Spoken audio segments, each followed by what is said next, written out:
Yeah, it's just live. I'm just going to do a dummy check to make sure we're actually streaming. Have you seen the new drink called water? Hey everyone. Sorry I'm late.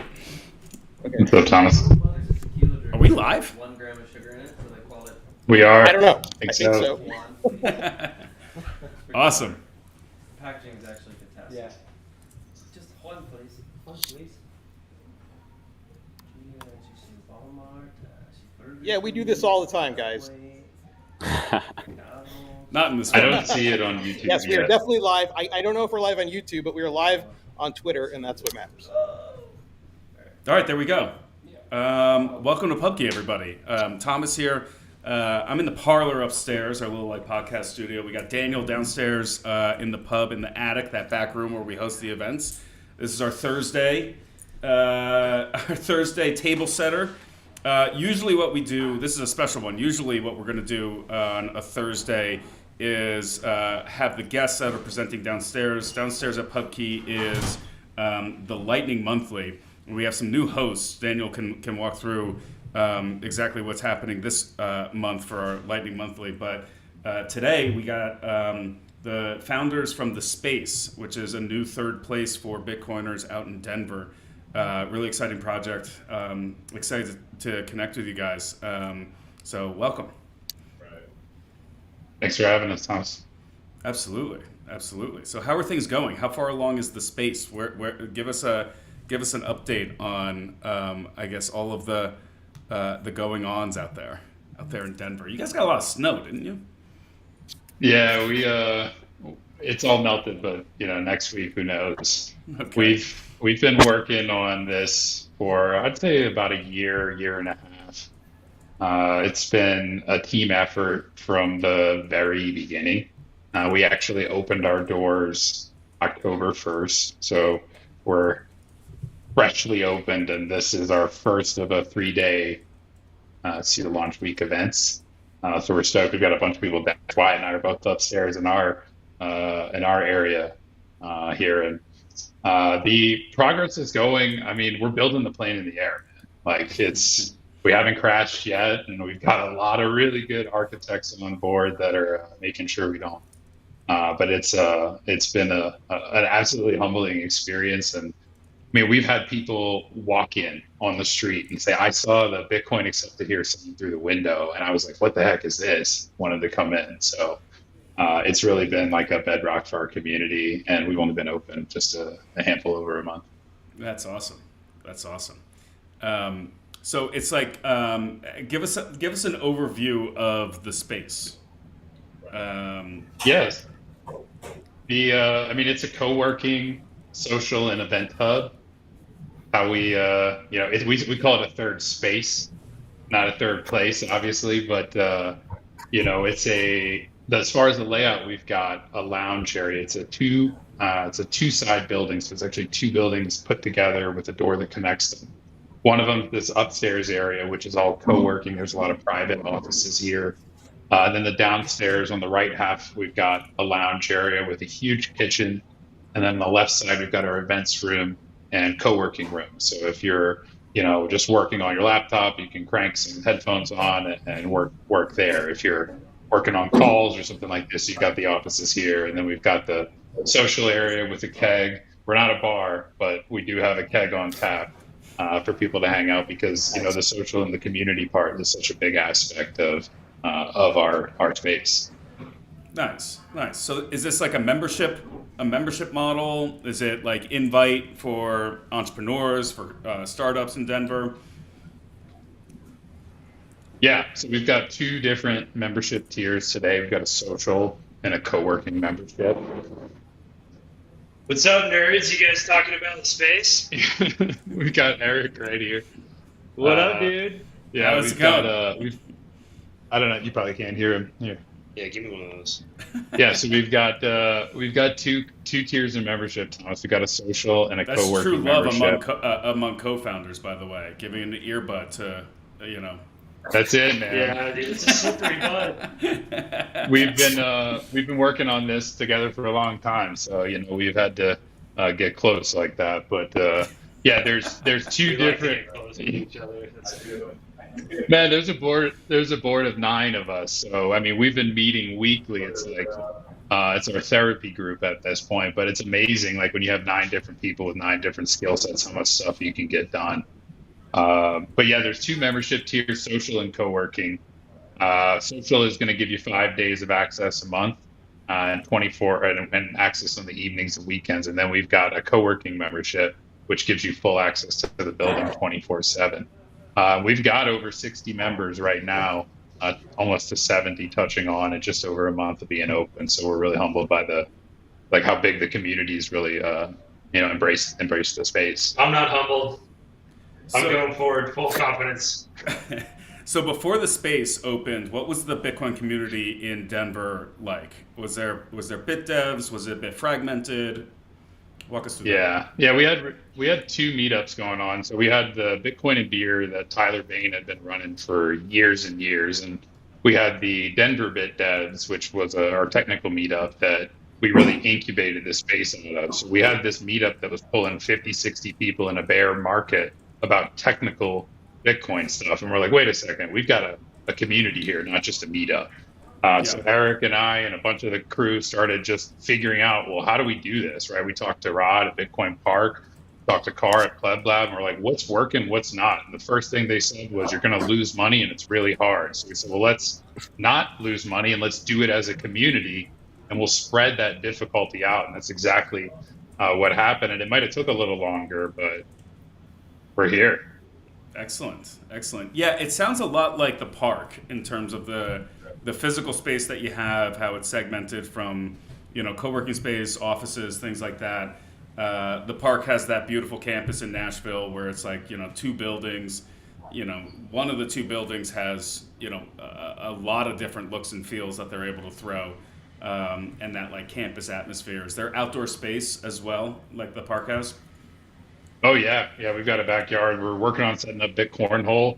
So when it's not snowing, we'll have that running where you like land it in and you get cents paid to your Lightning wallet right away. And we've got so many people that are skilled in so many ways here that one of our members is volunteering. He bought all the parts and just shipped it to the space.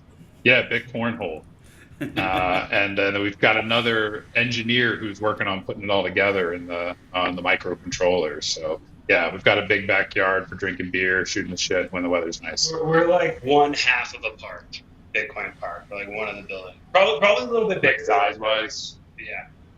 It's just the backyard. We want to put a weight rack in the backyard, but we're getting some dissent from the board on doing that. You got to think about insurance, Yeah, for sure. And Wyatt, how about you introduce yourself for everybody, and I guess your perspective on, I guess, from inception to opening. Yeah, absolutely. I mean, like Zach said, it's been a team effort and a labor of love. I kind of run our marketing, and so we're super grateful for you guys helping us out, get our name out there, and just like Zach was saying, we couldn't have done this without the collaboration of the other Bitcoin citadels, and it's just like such a Bitcoin thing to chip in and help each other. So what kind of makes us a little different as well? Those spaces are great. They kind of had a little bit more of a top-down approach, like kind of investors or individual front of the capital. We did it from like the bottom up and start from the community, raising dues, like Zach said, try to get everybody involved from the very beginning. And so like he said, it took us a little longer, but in doing so, we kind of have the ability to chart our own path. Like we don't have any sort of like dictator calling the shots, and so anybody can chip in where they think they can add value. And in doing so, we're trying to open source as much of this as possible, how we applied for nonprofit, how we put together our member policy and handbook, just to make the next Citadel that much easier to get off the ground. Very cool.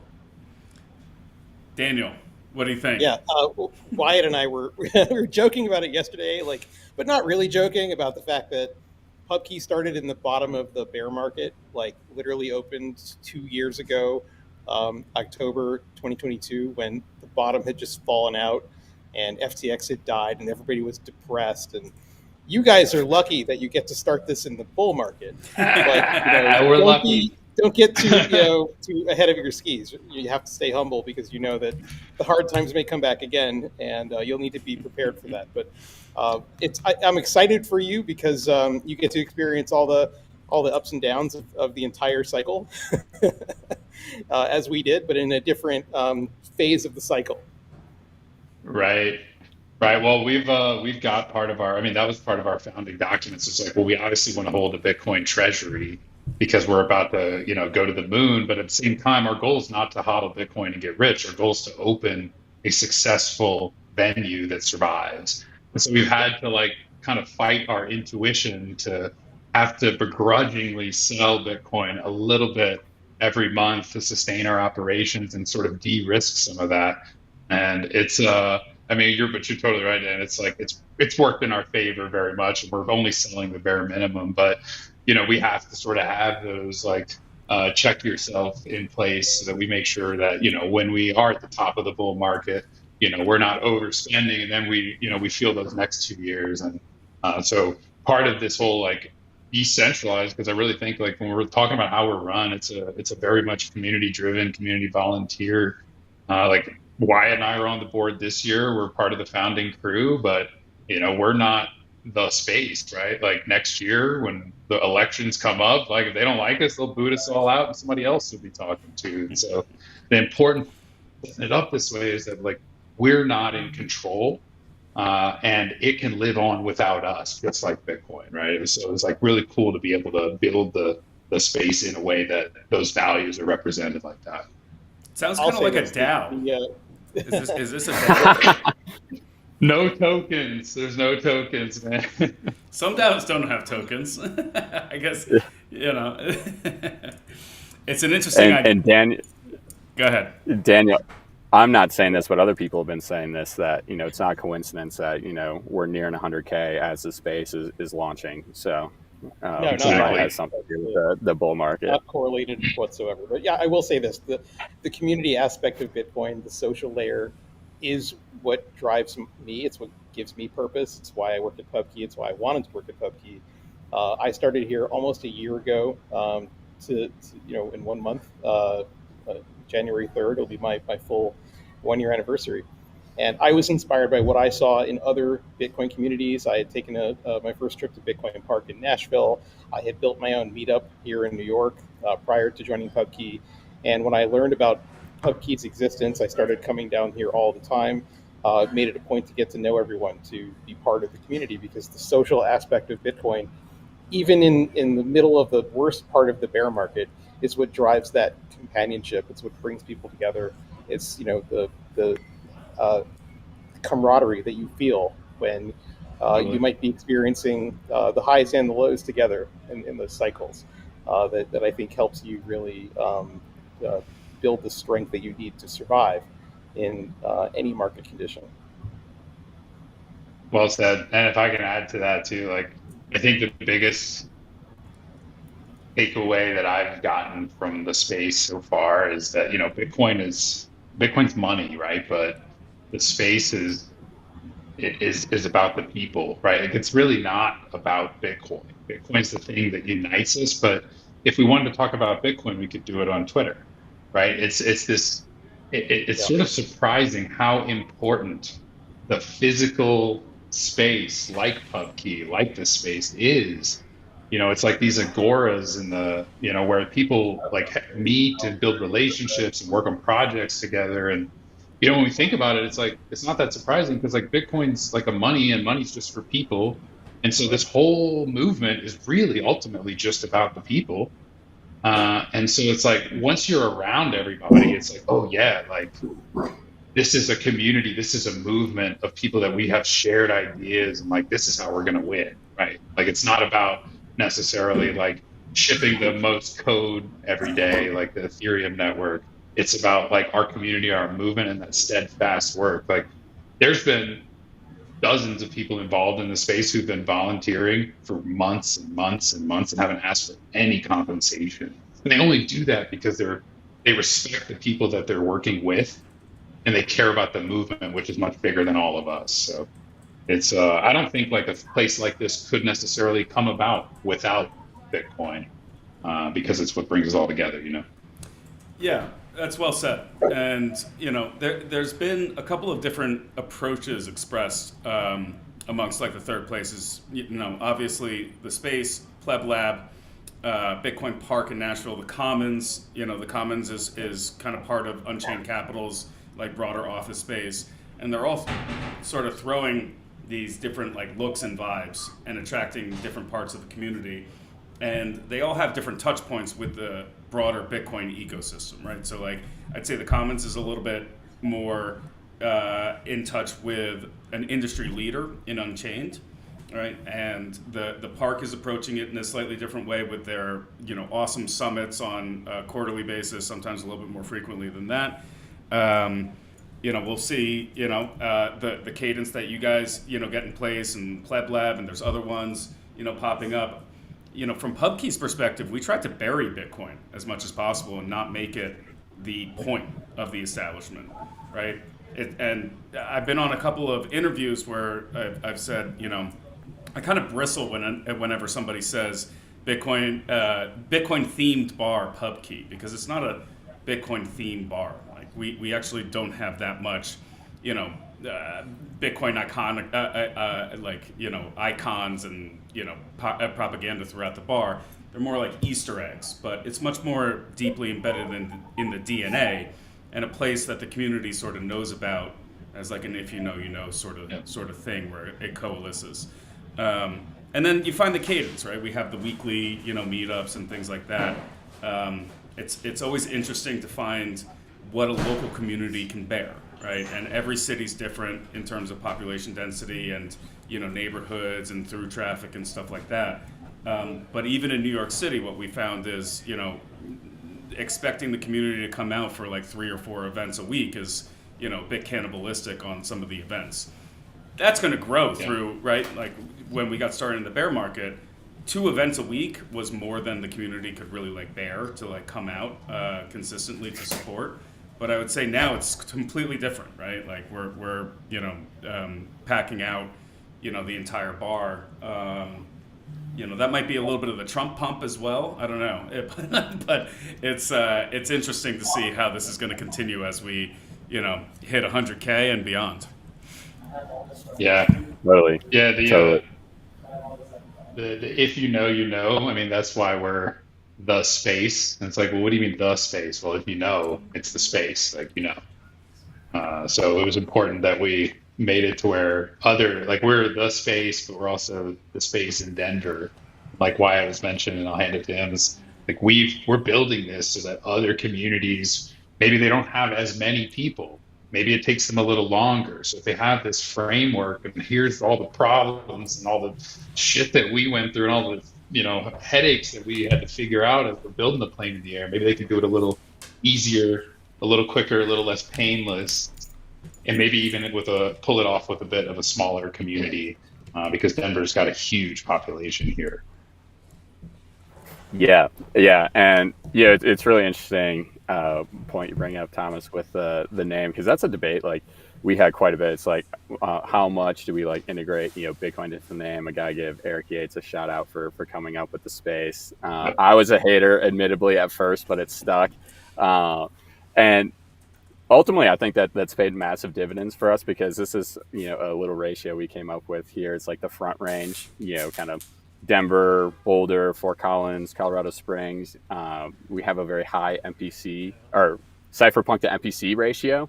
And like what we mean by that is, so there's a ton of, talent here in the greater Front Range, right? There's a bunch of tech companies, aerospace, research institutions, over the years. A lot of those types of people have been, attracted to Denver, and we're really trying to pull them into our community. And we had, there's a very like Western frontier manifest destiny, ethos out here, out West, not like you coastal elites in New York. So we're trying to bring that spirit,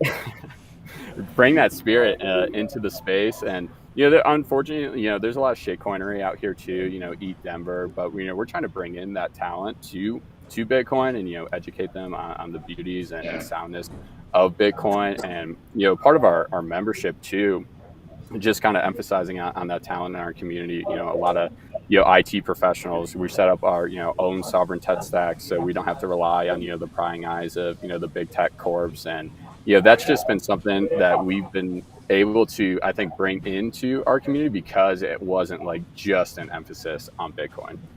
I Yeah. think that's Dude, we're gonna take over East Denver. Like we're in the same neighborhood I think as East Denver. Ethereum has been helping with that too. Guys, I'm gonna have to jump in for 1 second and just add this thought. Yes, the West is full of pioneers and that survivor spirit, but all the revolution started in pubs in the cities like New York and London, in taverns, right here. So we are still the hotbed of revolution.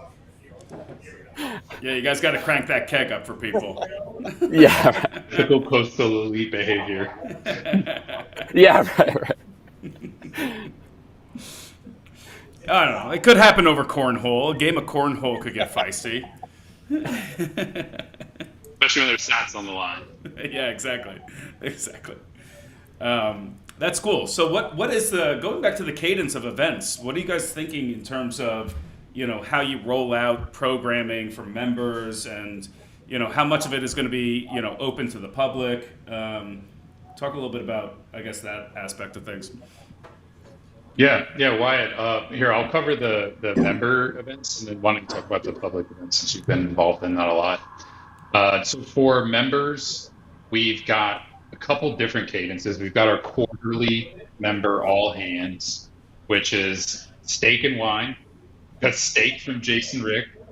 We're gonna have wine from Peony Lane, who Ben's also a member. He's here in Colorado. Probably sent you guys the wine. And so we'll have this as like our quarterly update. It's like, hey, everybody who's not day to day involved, like here's what's going on. Here's our treasury. Here's the changes we've made. Because we really want to run this in a transparent, open way. Because very well, somebody else may be taking the reins if the same board is not reelected. And then we've got our social events monthly, going our Bitcoin and beer. That's going to be our public event, but a lot of members are making that up. And then we're having an education series that Eric Yates is going to be leading up starting in January. And this is going to be our first of the ticketed event series. And it's going to be the basics of Bitcoin that teaches you, let's say in month one, you've got the basics of fiat. So we're using his book to kind of build this curriculum out. The second month, because you got to come back, you got to let it sink in for a little bit, and teach you all about Bitcoin. And then the third is going to be an interactive workshop where they actually set up a wallet, send themselves their first sats, and hopefully, over that 3-month period, all that stuff sunk in. We've got all kinds of different themed events. We've got members that are allowed to propose events too. So we got space on the calendar. You want to host Dylan's a former butcher. He wants to teach us all how to butcher a cow. So I guess we're going to be hosting a meat event pretty soon. Wyatt, what else have we got going on, man? It's like hard to keep track of. We got so many things going on. No, it really is. And Thomas, you bring up a good point. I'm curious how it's going to play out, here, in our local community in Denver, coinciding, with a bull market here. We might, benefit from that, just, garnering greater interest. But we're really trying to, in, the spirit of a third space, really make it open to everybody. So we're trying to like pack our calendar with a range of different events. And, Zach touched on some of those, but, to grasp and grok, Bitcoin fully, it takes a lot of different touch points and, hearing it from different people, different points of view. And so, we're trying to open up our calendar as much as possible, having entry level events, like the Bitcoin and beer, like having the educational committee. So it's like some structured, some unstructured, having members, jump in. DJ Valerie B-Love is a member of ours, and she's hosting a Women in Bitcoin event on a monthly recurring basis. Different folks into that and just, not only learn about Bitcoin, but our community. And so we're also interested in trying to get, summits. One of our members, Tyler Stevens, he's a heat punk. He released a heat punk manifesto and trying to get, kind of like a Bitcoin Park type summit, at the space. And we have a beautiful building that can facilitate a range of events, which we're very fortunate and blessed for. And then, lastly, I forgot what I was going to say, actually. So I guess more events the better. What's capacity if you host a summit? Like, what does that look like there? How many people can you cram in there? Oh, we can So cram on a our lot of people in here. event side, It's yeah, we Say probably it's, for like it's zone. presentations. Sorry, go ahead, Zach. go ahead, Wyatt. No, I can't see you talking, man. So it's hard. Go ahead, man. We're still working out all the kinks on the live stream side.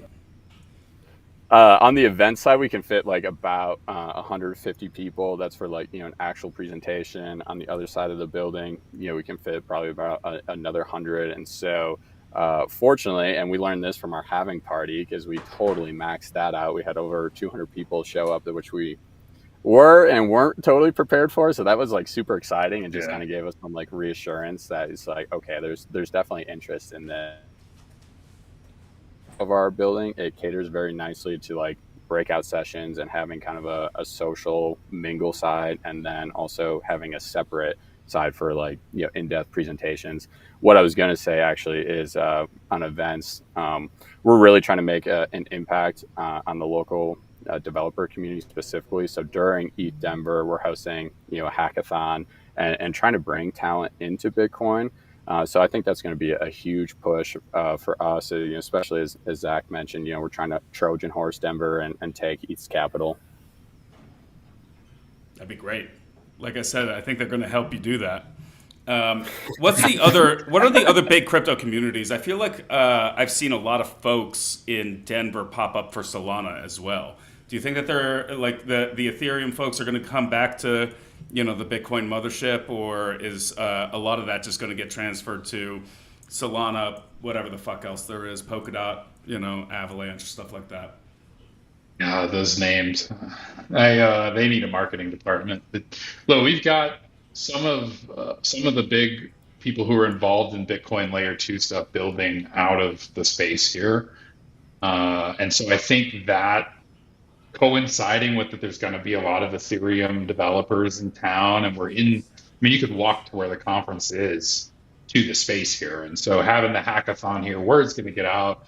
We've got Tatum running our social media, very, very, it's like Tatum. And but we're going to do as much as we can to, help these people, right? Because our goal is education, right? So we don't, as much as we think they're wrong, we don't want to shun them at the door unless they're promoting their shit coins. Our goal is to show them the light, right? Is to show them, hey, all these cool things, maybe you have some cool ideas. You can build that on Bitcoin, on the world sending money. You don't need to compromise one for the other. So that's a big part of us. And I think how we're going to win here in this community specifically is because we aren't so alienated. We don't have Bitcoin in our name. We're like that Trojan horse that's like, oh, no, come in. And they're going to, you hang out here at the space long enough, you're going to learn the ins and outs of Bitcoin. And if you're questionable on your understanding, it's not going to take very long for someone to guide you down the path. So, yeah, I mean, it's a big part of our focus is not like just having the hardcore developers that are already here, but also bringing that next wave of Bitcoiners in under our wing so they don't go and shitcoin and get lost in the deep end for 2 or 3 years and they pay for it. It sounds Sometimes like you have to get lost to be found again. It sounds like the police athletic league almost. Like if they're in this wrestling tournament, they're not going to join a gang. You guys have PAL out there? I don't know. Maybe that's a New York, a coastal elite reference, I guess. Most definitely. Yeah, there's a popularity last for sure. Yeah. That's cool. So what about what are your backgrounds in Bitcoin? I'm sure it didn't start with the space. Where did you guys come to Bitcoin from? So, I mean, the short is that I've been at Casa for 4 years. You and I have chatted before, and the background there is Casa's incubated BitDevs, really, and BitDevs is what incubated the space, and so they've been a big part of our involvement since day one. But been working on helping people take self-custody of their Bitcoin for 4 years now. Awesome. Wyatt. Totally. Unfortunately, I always joke with people. It's like I was traditionally trained in finance, so I had to like unlearn all that, then relearn a sound money standard, and I identify more as an entrepreneur. I had a startup that went bust, so I founded Basilic Financial, which is a registered RIA here in Colorado, and helped bridge the gap between traditional financial services and Bitcoin financial services, and get people on a sound money standard. And it was a unique experience for me because a couple years ago I really wanted to put myself out there and get involved with the Denver Bitcoin community, and it was just such a welcoming community. I really just got excited about attending BitDevs, attending Bitcoin and beer. So I was already a maxi when I set up my advisory firm, and I wanted to create a firm that my peers, other maxis, would respect. And I never would have gotten there if it wasn't, through the help of the Bitcoin community. Zach and, a bunch of the other folks have been, crucial in just helping me along how to think through, some of the conundrums that you face when starting a Bitcoin business. So definitely couldn't have done it without the community here. Awesome. Awesome. Dan, what else? What else is next here? For tonight or just in general? Just in general. You got any questions for the space? Yeah, I mean, I want to know when you guys are coming here. Yeah, so I said, I'm probably going to be out there next summer. I'm definitely taking a trip to Next summer. some point. Life gets busy here. Yeah, we're pretty busy here. I'd like to get out there soon. Sailor's going to have 1 million coins by then. Well, somebody's got to stop them from doing that. That's for sure. I'm definitely going to try and get out there. I love checking out all the third spaces and Bitcoin communities. It'll be fun. We'll definitely, figure something out. Maybe we'll do a PubKey pop-up somewhere. We'll pick a good dive bar in Denver and team up on something. Would be a lot of fun. That's typically how we do things when we go to other places, other conferences. So we can be additive and not take away from any of the events that you guys are doing at the space. But I'd love to get out there. It's definitely not going to be in 24, unfortunately, but we'll start to chip away at what will work at some point in 25, hopefully in the first half. And we'd love to have you guys. You can come grade our AV setup, and we can trade notes. Everything's a work in progress at PubKey, that's for sure. You got to something here, man. We still want him to come back here and do an episode of Between Two ASICs, and we've already got the ASICs here, so he can just show up anytime. Something I'm interested in is how you guys view your role as a very predominant Bitcoin third space. And like I said, you've been instrumental to encouraging us and shouting us out and recognizing the work we've done, which we're super appreciative of. So now that you guys have evolved into such a big name and a part of the community, as more and more citadels and third places pop up, what do you guys view PubKey's role in that? I mean, look, these communities already to some extent they already exist everywhere, right? Even in a small town, right? There's a Bitcoiner who shared that passion for the tech and the space with some family, some friends. It only takes a few to get together over beers and talk about that thing that happened, or a new piece of regulation, or a new MicroStrategy, or whatever. So cultivating these things really is an organic inevitability globally, as people start to learn more about Bitcoin, and the orange pilling process sort of takes its own path. It's not easy to create communities. I mean, that's what we learned. I think that if you talk to any of the third places, they know how difficult it is. I think that you guys have expressed a similar understanding as well. It's difficult to get people together and to organize the next iteration of some family and friends gathering where you sort of talk about Bitcoin. I think they're critically important, right? It's not really so much about the community. It's about who wants to join that community. It's about the next members. It's about reaching people that this can be beneficial to. It can be interesting for them to learn about, and creating a culture for a lot of people that don't necessarily have this common interest or this common place to go and talk about a common interest. And that applies to, all sorts of different communities, right? Pretty much every community. And finding a home for it. It could be, a Broncos bar, or it could be, a Yankees bar, or it could be a comedy club. It could be, a punk club. Doesn't really matter.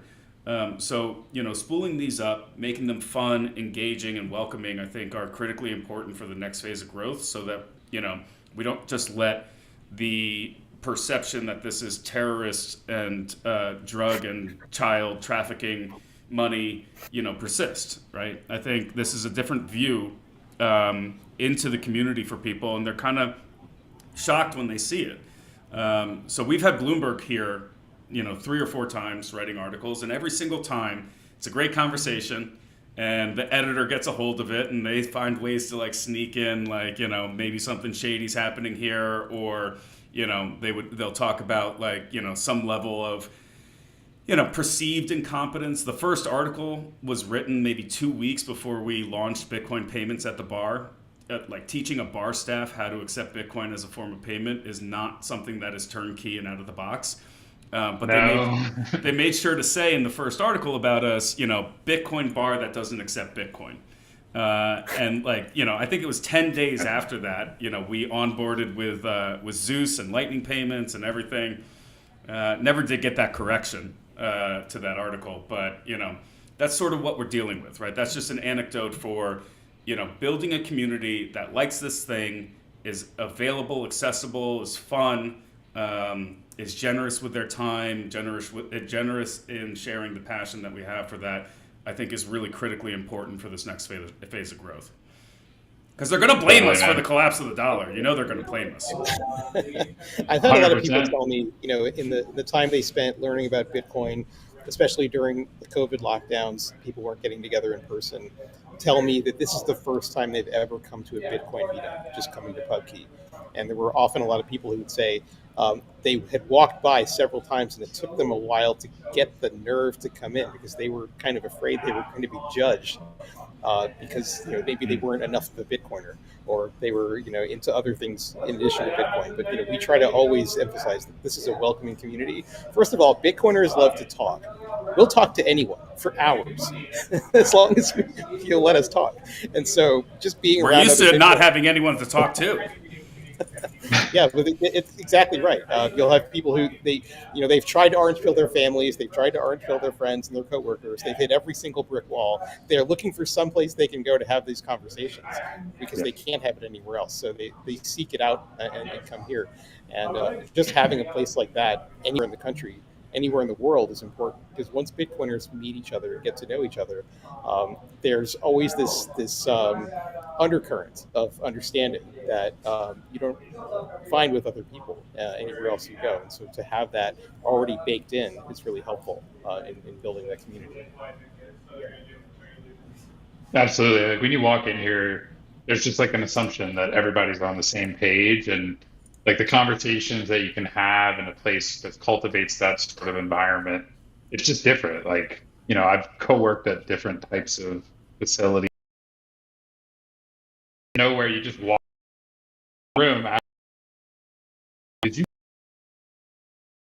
like that, like this happened, right? And so it's special, man. But I agree with what you were saying too, Thomas. It's like, it isn't just a Bitcoin thing, right? There are these like subculture communities all throughout the world, and it's really about these communities are all just really longing for someone or something to organize that.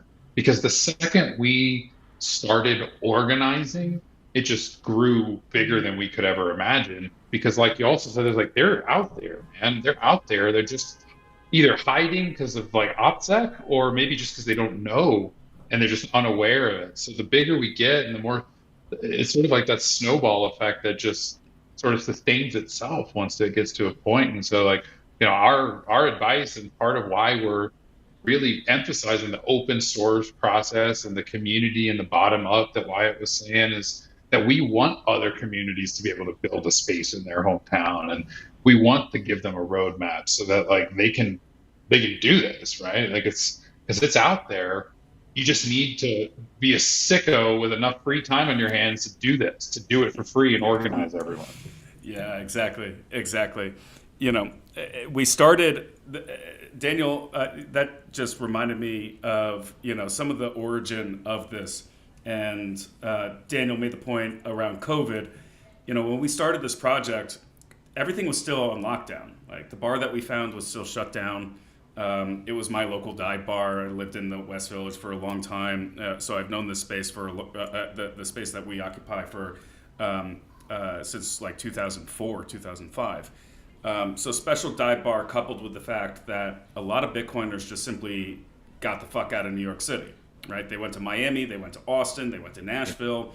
So bit devs and what we had, which was a pretty robust Bitcoin community here in New York going into COVID, on the other side, looked really unsettling and unclear what that was going to look like on a go-forward basis.